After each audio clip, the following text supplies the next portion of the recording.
he's not a great social media person, Modi, but even he was putting out these images of friendly chats and smiles with Xi and Putin. And he is sending a clear message to Washington. And whether or not it is heeded is harder to say. But this does look like the most serious piece of fallout from Trump's cack-handed diplomacy than we've yet seen. Hello and welcome to the Trump Report. I'm Louis Sykes. Today we're joined by Ian Williams, long-time foreign correspondent who has reported from Russia, China and Ukraine and is author of the book Vampire State, The Rise and Fall of the Chinese Economy. Ian, welcome back. Good to be here again. Oh, it's good to have you back. Well, leaders have been returning home from Tianjin in China, where we've just had the SCO summit. That's the Shanghai Cooperation Organization. What have you made of this summit, and what do you think its significance is compared to other years? Well, this is an incredible week of political theatre in China. And of course, this is the first scene, Tianjin, the Shanghai Cooperation Organization. Now, this is an unlikely platform for major statements because it's been a pretty dozy organization, a bit of a talking shop set up 2 decades ago, more than two decades ago, ostensibly to extend China's friendship, particularly in Central Asia. It's a disparate group, competing countries between each other and conflicts within countries. They rarely see eye to eye. You've got everybody there from the Central Asian countries to Iran, Russia, India, as well as Pakistan and others. So previously, it would not have been taken terribly seriously as an organization to which you would make major policy pitches. But there was Xi Jinping on Monday talking about new global governance, making arguably his most forthright remarks yet for asserting China's leadership in the world and taking advantage of the fallout from Donald Trump's rather chaotic diplomacy and also his tariffs. You had a cast there that consisted of the Prince of Darkness himself, Putin, smiling darkly, just as apparently his spies in Europe were interfering with the GPS signal on Ursula von der Leyen's aircraft. You had the walk-in role, which was possibly the most significant of the summit, by Narendra Modi, the Indian leader. And you have these remarkable scenes of little huddles, smiles, Putin and Modi hand in hand, traveling together in the car. As a piece of theatre, it was quite remarkable. I suppose the question then arises how seriously one can take it and how much substance there is to it.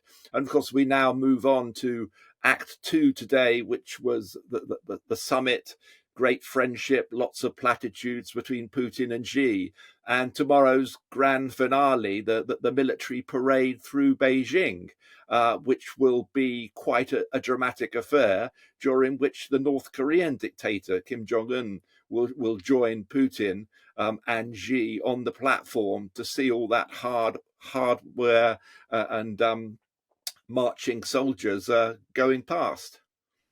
Yeah, and I do want to come on to the significance of who will and won't be at that march soon. But just first, how much do you think China is trying to use this summit and the organization and just those loose alliances with countries like India and Russia to kind of take advantage of Trump's unpredictable global trade policies? This goes to the heart of it. Trump, the tariffs, they were the elephants in the room in Tianjin ever since the early tariffs. I mean, I believe Xi has been planning for this for some time, anticipating the second Trump term and looking at how China can take advantage of that. But this is the culmination of several months during which China has pitched itself as the champion of globalization, the champion of free trade, urging countries to unify in the face of the American wrecking ball, all of which is pretty absurd because China's rise has very much been built upon coercion and bullying, but it's good diplomacy, it's good politics, and China sees this very much as an opportunity, as something to take advantage of, and to push its long desired policy of new global governance of it's hard to know. Even in the speech yesterday, it was full of platitudes. Monday, it was full of generalizations. Quite what new global governance means is harder to say. There is a distinction between Xi's version and Putin's version. Both are very opposed to the current model, which they see as Anglo-Saxon, American-led, the rules-based international system, as it's sometimes described. But whereas Putin seems to have worked towards undermining it at every available moment, Xi is very much into replacing it with a system which is more Chinese-centric. Now, whether and how that plays out to his audience is harder to say. It's hard to see. Yes, a lot of those countries criticize the American hegemon, to quote one of Xi's favorite lines. But it's not clear to me that they would happily and willingly accept a Chinese hegemon instead of the United States. Until Trump, the US role has been a fairly benign one. And China is asserting this leadership, but it's at a time when the world is pretty wary of China for multiple reasons. And I don't see them easily or falling into line behind Beijing. Yes, Trump is hemorrhaging trust internationally, but China really didn't have much to start with. So it's a tougher call. But I really do see the Tianjin summit and what we saw Monday as the culmination of several months of efforts by China. They see it as a golden opportunity, taking advantage of the fallout over Trump and Trump's tariffs to assert Chinese leadership, Chinese authority in a world which they would depict as being under the thumb of or reeling from the chaos of Trump's tariffs. But certainly the biggest win for Xi on Monday was the presence of Narendra Modi, the Indian leader there in Tianjin. And in a sense, the symbolism of those pictures of Modi feeling betrayed, feeling shunned, feeling humiliated by Trump and by the US would perhaps be the lasting image. Because when you think about the effort that the United States and Western democracies in general have put into building relationships with India, incorporating India loosely into the Western alliance as a partner to contain China, with some success over the years. And then you look at the pictures yesterday. Yes, India's had a longer standing relationship with Russia and before it the Soviet Union. But with China, this is a country where they were fighting a border war just 5 years ago, a very bitter, very violent clash up in the Himalayas over disputed borderlands. There's relations since then have been highly frosty among the people in India. There is a lot of suspicion towards China, whose companies have faced restrictions. And now you suddenly see the two together and talking again about this partnership between the dragon and the elephant, and a great economic future. And you do have to sort of pinch yourself a little bit on this. But I do think there's a lot of theatre this week. Geopolitics is in a state of flux thanks to Trump. How it's all going to come out is going to be intriguing. But I do see Modi playing quite a sophisticated game here. His audience was not those 20 odd leaders in Tianjin. It was the White House. It was Trump. It was his people at home. And he was saying, hey, don't take me for granted. I may be one of your founder members of the D10. I mean, remember the D10, the 10 leading democracies of the world that the previous American administration liked to promote, and India was right up there with them.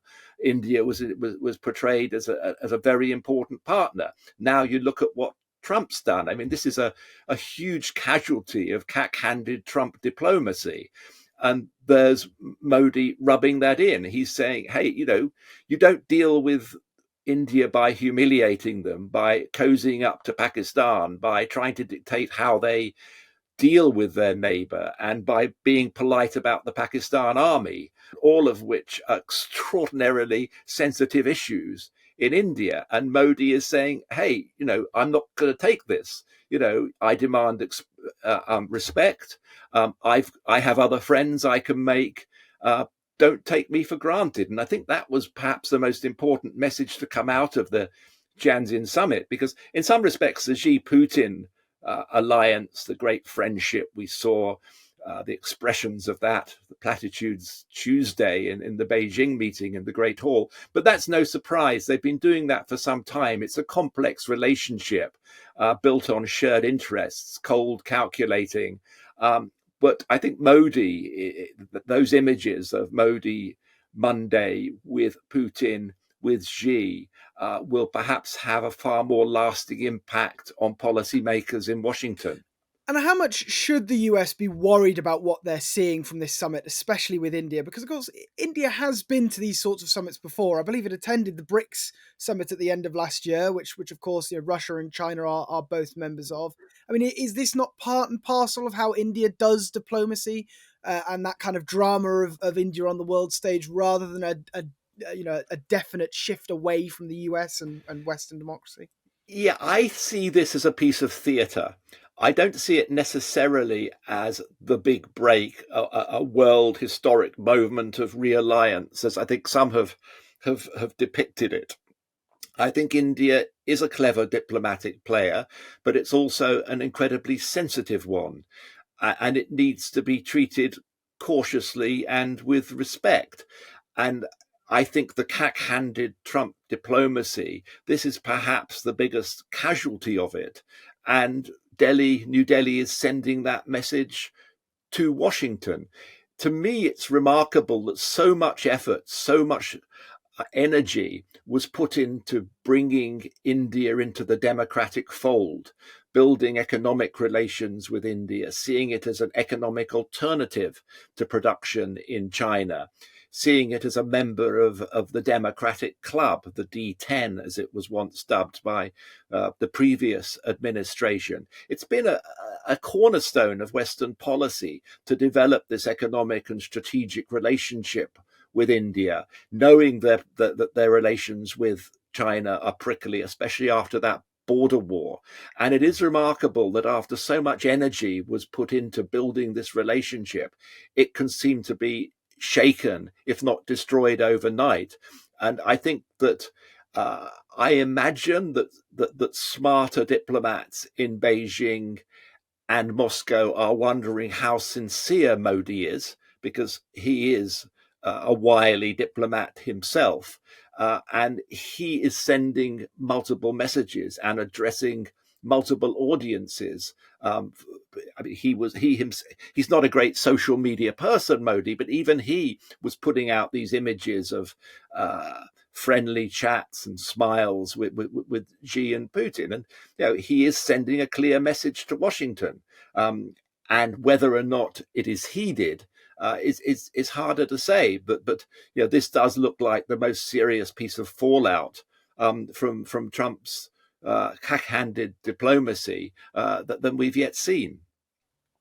And notably, as you mentioned, Modi won't be at that large end of World War II memorial parade on Monday in Beijing, but Kim Jong-un will be there, interestingly, alongside Putin. That's quite the message to the West, isn't it, on where China sits, not just on a global stage, with India and on trade, but also on the war in Ukraine in part.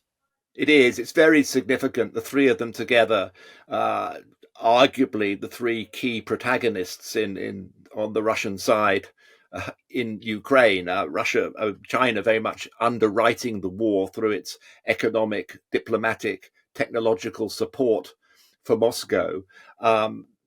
North Korea providing troops, providing weaponry, and there they will be, the three of them on the stage, watching all those goose-stepping troops and other equipment going by. So it will be a message, and to those in Washington and elsewhere who have been alarmed about the rise of the autocrats, the alliance of autocracy, as it's been called, there they are in front of them, at what will be a vast military parade.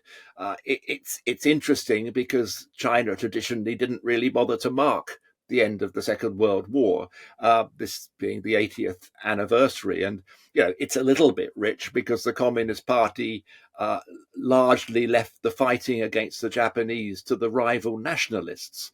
The communists rightly saw that it was in its interest to let the nationalists be degraded and have their firepower blunted by Japan. And in fact, the Communist Party were quite cynical in their role in the Second World War and actually didn't play that great a role in the defeat of the Japanese. So it's a little bit of a fraud, but it'll be a very large scale fraud. And there's been a lot of propaganda in Chinese newspapers about the correct depiction of the Second World War, increasingly describing it as a people's war, associating the Communist Party far more closely with the defeat of the Japanese, which is a fiction. And a lot that there have been prosecutions of historians in China who have pointed out that, in fact, the CCP didn't play a particularly big role in the defeat of Japan. You can argue over the degree of cynicism behind that, but nevertheless, the decision to mark this occasion and to mark it in such a major way, I think, is all to do with Chinese nationalism, China's increased militarism, messages to America, messages to Taiwan, rather than any real sense of historic truth. And as you say, Russia was at the SCO, and they did bring up the war in Ukraine, as you would expect to. Was there any sign of Russia gaining any further support for its conflict, or really bringing anyone on side at the SCO? I'd have loved to seen some of the cutaways, Louis, of some of the Central American countries, whether it's Kazakhstan, Uzbekistan, Tajikistan.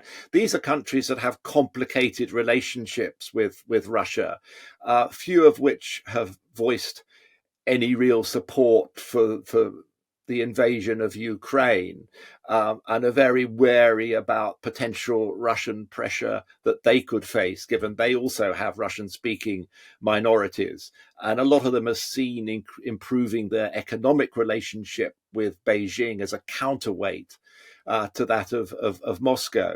So I wouldn't have expected those. It was boilerplate stuff. It was the usual, blaming the war on a coup in Kiev, on NATO expansion, whereas mostly these days Putin falls back on his Ruski Mir, his almost mystical vision of the defense of Russia and Russian culture and Russian people. And it's an imperialist endeavor. And I think that the Central Asians can see that and are very wary of that. So we didn't hear anything particularly new from Putin. He did say that he thought that there had been progress made in Alaska, but I suppose in the meeting there with Trump. But I guess it means what you mean by progress. And of course, the Russian sense of that is probably very different from the Europeans or the Ukrainians.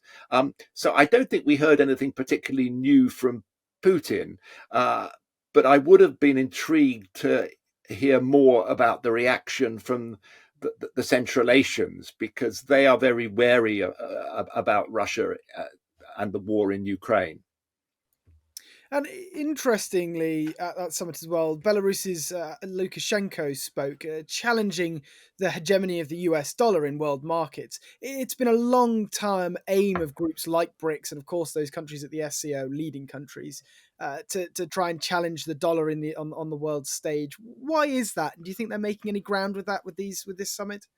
I think that the most progress in challenging the dollar probably comes from Donald Trump himself, and the policies he's following, which are to some extent undermining faith in the American economy and in the US dollar. I mean, the problem is, what do you replace it with? Because you have to have, if you've got a currency that's going to be a reserve currency, the international currency for international trade, it needs to be one which is trusted. And I don't see that being the case. There's a lot of talk about digital yuan, digital renminbi, the Chinese currency. But the problem is China remains a largely closed economy. The currency is not freely traded. There are prices, there are obligations that come with having your currency as the international currency, and I don't get the sense that yes, there's a lot of there is disquiet about the power of the US dollar, but it's still there as a dominant currency. The euro hasn't displaced it. Once upon a time, there was much talk of that, and I don't see. Once again, it's rather like a lot of the Chinese talk about replacing the international rules based order. What do you replace it with, and how do you generate and how do you create trust in that system?